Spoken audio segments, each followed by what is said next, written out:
क्या आपने IVF procedure कराया है, एम्ब्रियो ट्रांसफर हो गया है और आप ये जानना चाहते हैं कि आगे के स्टेप्स क्या होंगे, तो आप मेरी वीडियो एंड तक ज़रूर देखिएगा क्योंकि आपको मैं इस वीडियो में ये बताने जा रही हूँ।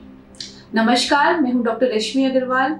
मैं सीनियर कंसल्टेंट इनफर्टिलिटी स्पेशलिस्ट हूँ गुड़गांव, दिल्ली एनसीआर में। चलिए शुरू करते हैं। अगर आपका एम्ब्रियो ट्रांसफर हो चुका है और आप ये जानना चाहते हैं कि आप आगे क्या स्टेप आपके साथ होंगे और कब से हमको जेस्टेशनल एज कैलकुलेट करनी है।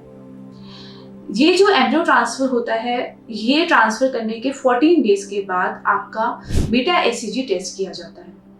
ये बीटा एसीजी टेस्ट होता है प्रेगनेंसी का कंफर्मेटरी टेस्ट। नॉर्मली जो वैल्यूज होती हैं ये 300-400 के ऊपर आती है तो हम इसको अच्छी पॉजिटिव वैल्यू मानते हैं।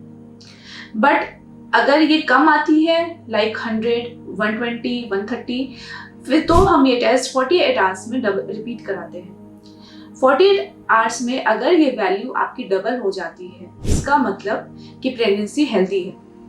अब इस बीटा एसीजी टेस्ट के 14 डेज के बाद हम कंफर्मेटरी अल्ट्रासाउंड करते हैं, ये देखने के लिए कि प्रेगनेंसी सिंगल है या आपका अगर 2 ट्रांसफर हुए हैं, 2 एम्ब्रियो ट्रांसफर हुए हैं तो ट्विंस हैं, प्रेगनेंसी की लोकेशन क्या है, बच्चेदानी के अंदर सेफली है कि नहीं है, बच्चे की हार्ट बीट क्या है, ये सब हम उस अल्ट्रासाउंड में देखते हैं।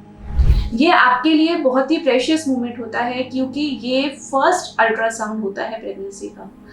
इस अल्ट्रासाउंड में बच्चा आपकी गर्भ में दिखता है और आप उसकी धड़कन भी देख सकते हैं। इस समय हम आपको बताते हैं कि आपकी प्रेगनेंसी के 6 वीक्स पूरे हो गए हैं। 6 वीक्स यानी 1.5 मंथ्स, 1.5 महीने पूरे हो गए हैं। इसके बाद हम एक अल्ट्रासाउंड और करते हैं 3 वीक्स के बाद, अराउंड अबाउट 8 या 9 वीक्स पे, ये देखने के लिए कि बच्चा सब ठीक चल रहा है कि नहीं चल रहा है। इसके बाद वाला जो अल्ट्रासाउंड होता है वो होता है 11 to 12 वीक्स के बीच में।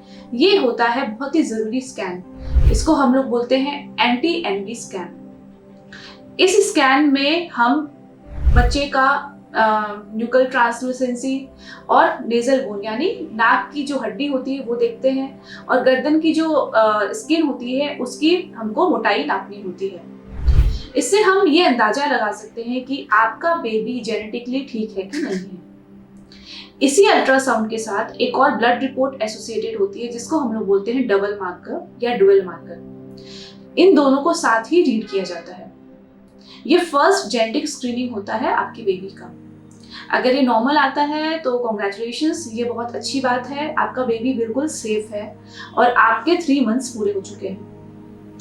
इस मोमेंट पे हम आपकी आईवीएफ की सारी मेडिसिन जितनी भी चलती हैं, प्रोजेस्टेरोन, एस्ट्रोजन, जितने भी सपोर्ट हैं वो हम स्टॉप कर सकते हैं।